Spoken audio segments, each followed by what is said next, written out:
Hello. Today I'm talking about the ninth house. I wanted to do a video about the ninth house and some of the deeper meanings and what the ninth house means for each ascendant. I got a question on one of my videos a while back. Someone said they didn't understand the ninth house in its full context. And I really could relate to that because the ninth house is a little bit of a tricky house. Most people will say, it's your luck. It's a very lucky house. It's the most auspicious house because you get luck and grace.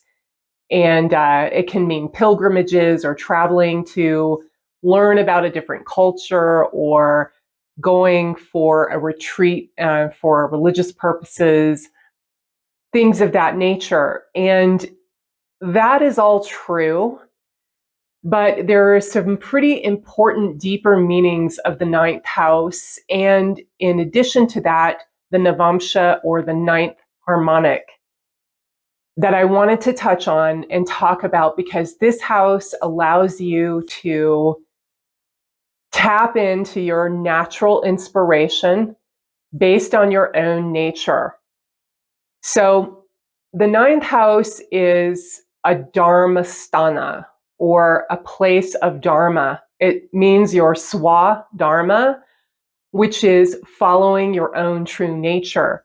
And by following your own true nature, you are able to experience inspiration coming from your unique individuality that flows through you and never gets old. If you're following your own dharma, not somebody else's inspiration, not what society thinks you should be doing or your friends think you should be doing, or what you think you should be doing to give you self-worth or self-esteem, because we often do that due to some of the wounds in our chart in other places, but finding our own true nature and following that path, okay?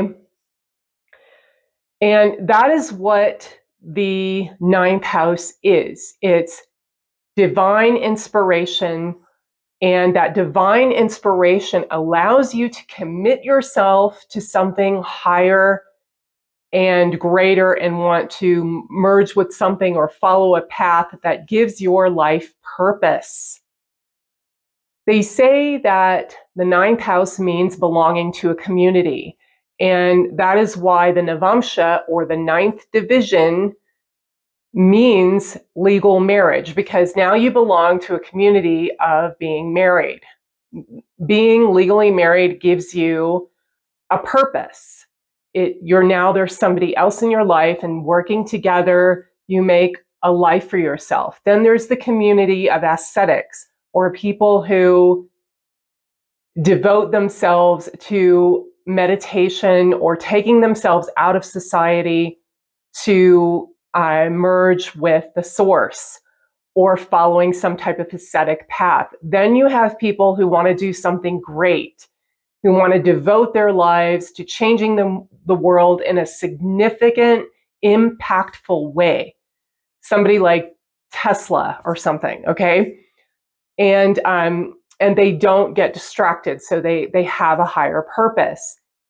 Then you have people who just want to devote themselves to, I don't want to say hedonism because it's not exactly that, but it's more of a life of not really devoting themselves to anything and just working, coming home, doing their thing, traveling when they want to, being a bachelor or a bachelorette or something like that. Okay, so you don't really devote yourself or have a strong path that you follow. And that's why the ninth house represents religion and culture. A lot of the culture comes from a religion. And a religion, if followed, and some people devote themselves completely to religion, that gives them a purpose in life. Now, this purpose doesn't necessarily mean it's a good purpose or that it's a beneficial purpose to other people. It means that it's a good purpose and a beneficial purpose to the person, to you. And that is why the ninth house is a house of identity. It's very much part of our identity. Our religion and culture is very much a part of who we are. People die for their beliefs.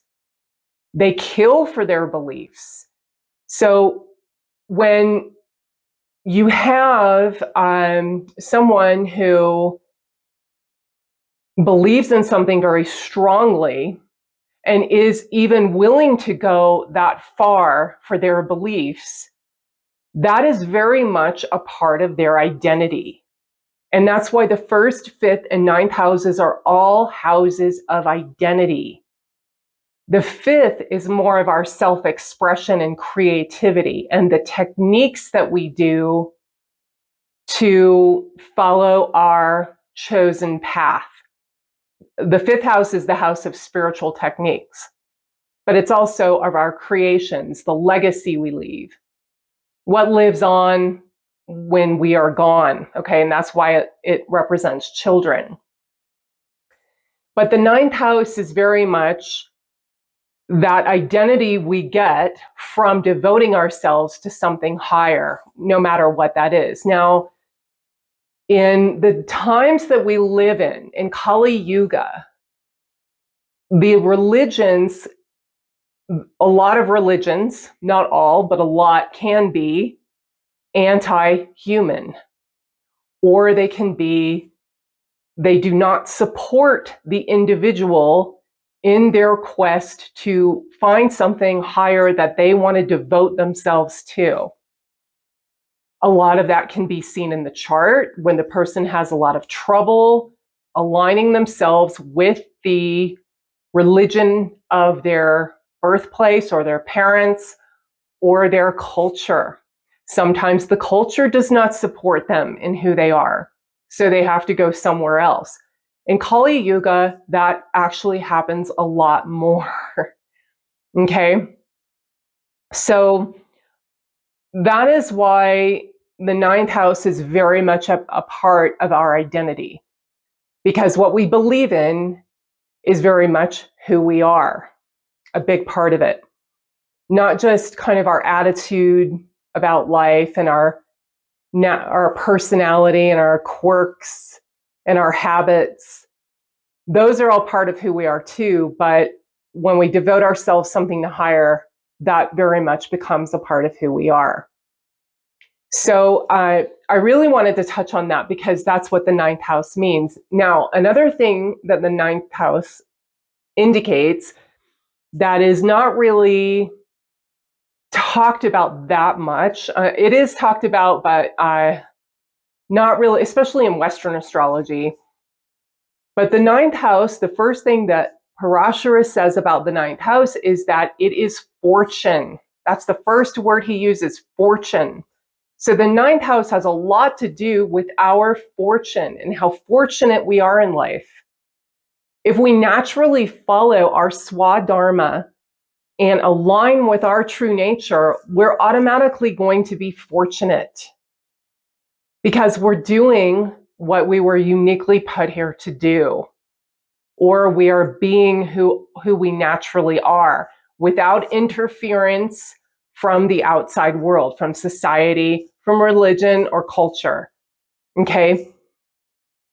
Fortune has a lot to say about our wealth too. The ninth house is involved in a lot of wealth yogas, not the second, not the 11th house, the ninth house, and in addition, the fifth house, because we're following our true nature and the fortune comes to us because we're a natural expression of who we are. So that's why that is considered the houses of Dharma, which are 1, 5, and 9, are considered to be the most auspicious, even more auspicious than the houses of moksha or total freedom. So I kind of wanted to clear that up now, or talk about it, clear it up for the person, if you are watching, that asked me that question a while ago. Some other things that the ninth house is. Now, the ninth house is a Dharma house. It is also a house or a succedent, or what they call a paklama. okay, an apoklima house or a succedent house, 3, 6, 9, and 12. These are houses of transition. They correspond to the dual signs of Gemini, Virgo, Sagittarius, and Pisces. And so the ninth house is the house that has affiliations with the sign of Sagittarius. Because the ninth house is long-term goals in the sense of what you want to devote yourself to long-term. So the Navamsha rules marriage, which is a long-term contract, or hopefully, right? Now, being a succedent house, these houses are houses of skills, okay? So when you combine the fact that the ninth house is a succedent house with the fact that it's a dharmic house, you have self-ability or ability in the self. You have the self-ability because you are following your natural swadharma. So I'm going to go through the ascendants and talk about I'm going to go through each ascendant and tell you there's a certain planet that rules your ninth house. If you have planets in your ninth house, that will also have a huge say about if you are lucky with those planets, if those planets guide your life like a shining star in the sky or something like that, an inspiration to you. That's very much planets in the ninth house. But if you have certain ascendants, like if you have Taurus or Gemini as your rising sign, that is Saturn. Saturn rules your ninth house. For a Taurus ascendant, that makes Saturn your Raj Yog Karaka, or a fortune-giving planet because it rules a trine or a dharma house and an angle, a house of action. Saturn becomes very auspicious for a Taurus rising, okay? For a Gemini, Saturn will also rule the ninth house. So that means it'll take you longer to understand what is meaningful to you and what your ultimate purpose is and what you want to devote your life to. Now, with some mitigations, it can mean that you get married legally later in life, but of course that has a lot of other implications in the chart. But and it also gives you usually you'll follow a path. Again, if you have a Taurus or a Gemini rising, where you want to follow a path that's more ascetic, or a religious, spiritual path that is more ascetic, where you don't need a lot. Taurus has this reputation of wealth, and that's true. That's true, but they don't need it to follow their swadharma. So if you have Pisces or Leo rising, Mars becomes the ruler of your ninth house. And for both of these ascendants, both of these rising signs of Pisces and Leo, Raj or Mars gives Raj Yog. Mars is the Raj Yog Karaka, or the fortune-producing planet. When Mars rules the ninth house for these two rising signs, that can indicate that you want a path that's very logical, that makes logical sense, that can fix and repair things in your life. That is what Mars rules. That's Mars' natural indications. Mars is also very ascetic. Mars is the brahmacharya planet. Mars does not have a consort, according to some Hindu myths. Mars has no parents.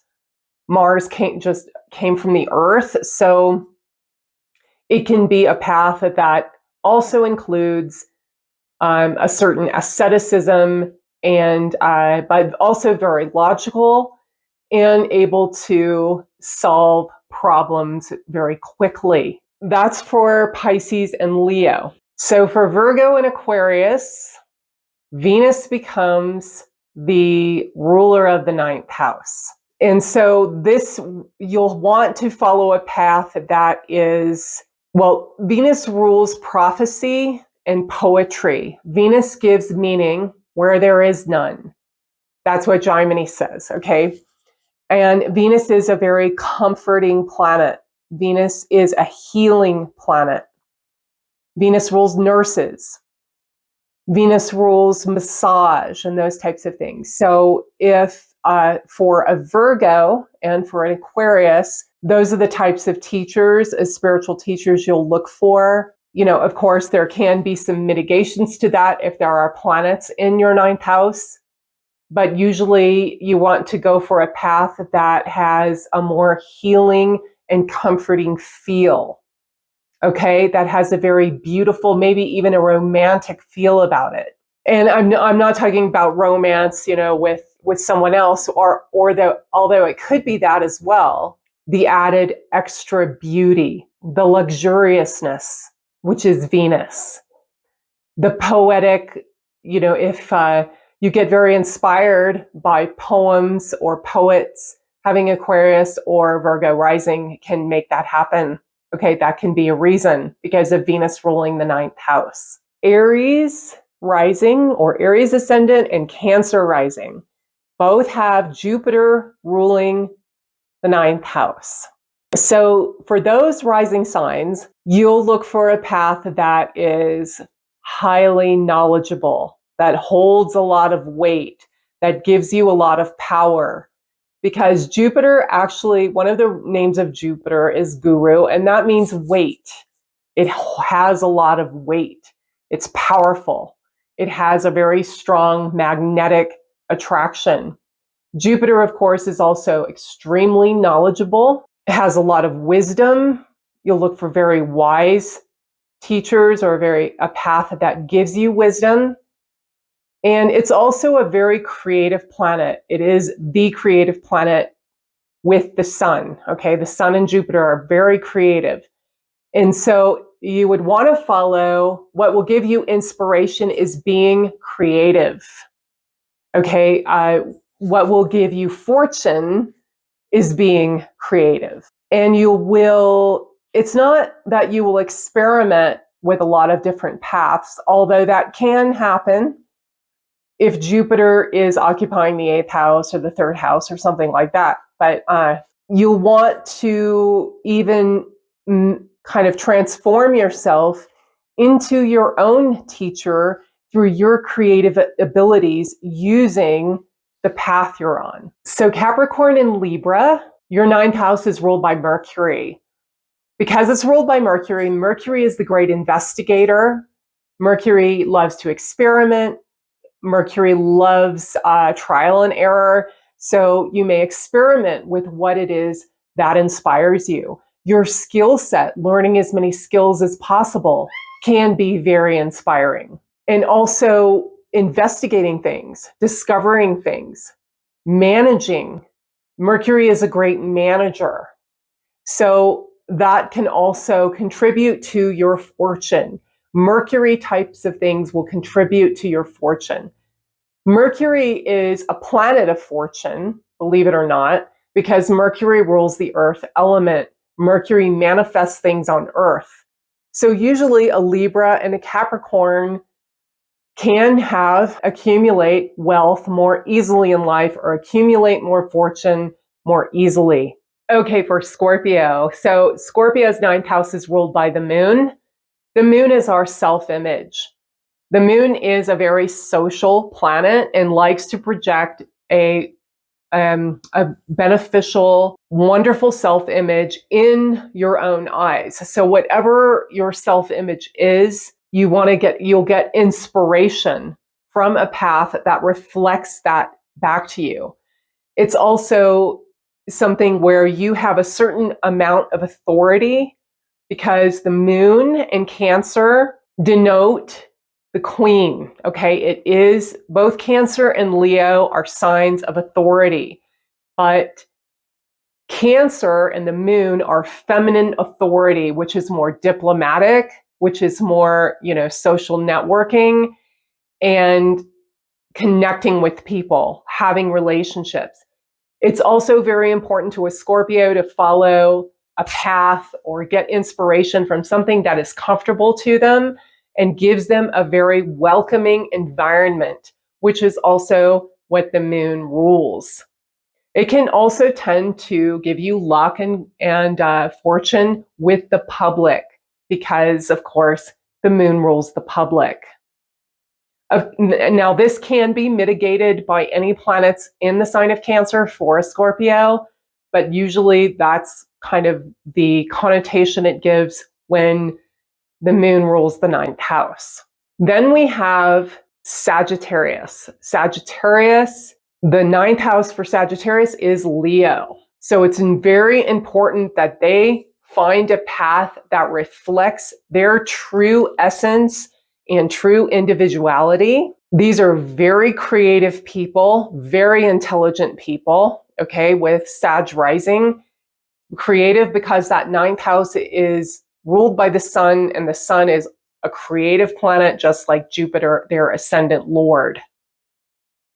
They want to follow their own path. Many times they can follow their own, that they don't become involved with any organized religion or group religion because they want to make their own decisions and be their own boss in that regard.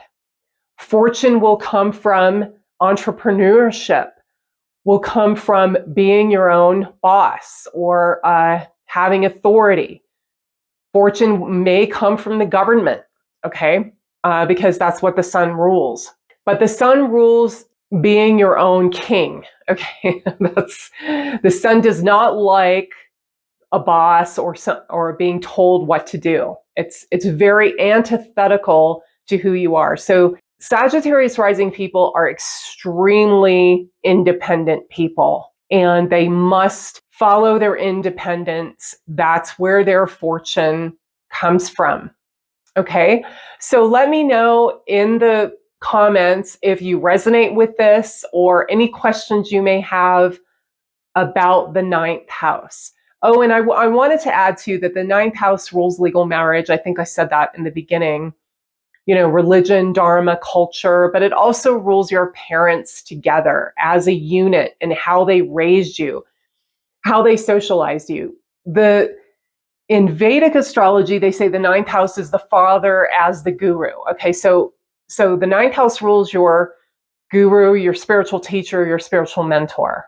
And then it rules the parents as their role in that when you were a child. The actual body of the father is ruled by the 10th house because the 4th house is the mother and her spouse. The 7th from the 4th is the 10th. So the father as his own person, as a body, is the 10th house. But in traditional cultures or older cultures, the father was the main socializer. That's why they said the father was the 9th house.